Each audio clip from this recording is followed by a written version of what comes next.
మన పరిపాలనలో, మీ జగన్ పరిపాలనలో ఏకంగా మేనిఫెస్టో అన్నది ప్రతి గవర్నమెంట్ అధికారి ఆఫీస్లో కనిపించేది. కలెక్టర్ల కార్యాలయాల్లో మొదలు పెడితే సెక్రటరీల కార్యాలయాల దగ్గర నుంచి, హెచ్ఓడి కార్యాలయాల దగ్గర నుంచి ముఖ్యమంత్రి కార్యాలయాల్లో మన మేనిఫెస్టో కనిపిస్తూ ఉంటే, కనిపించే పాలన మనదైతే, ఇప్పుడు హోర్డింగ్లు పెడుతున్న రెడ్ బుక్స్ అని, రెడ్ బుక్ అని హోర్డింగ్లు పెట్టి ఆ రెడ్ బుక్లో కక్ష సాధింప చేయబోయే అధికారులు ఎవరు, ఎవరిని కొట్టాలి, ఎవరిని నాశనం చేయాలి అని చెప్పి ఏకంగా పేర్లు రాసి రెడ్ బుక్ అని చెప్పి దాన్ని ప్రకటించి ఏకంగా హోర్డింగులు పెట్టి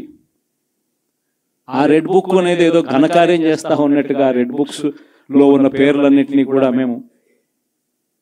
వాళ్ళని కొడతాము, వాళ్ళని చంపుతాము, వాళ్ళ మీద అఘాయిత్యాలు చేస్తాము, అన్యాయాలు చేస్తాము అని చెప్పి ఏకంగా నిస్సిగ్గుగా దౌర్జన్యం చేస్తూ ఉన్న పరిస్థితులు కనిపిస్తూ ఉన్నాయి. శిశుపాలుని పాపాలు వేగంగా పడుతూ ఉన్నాయి.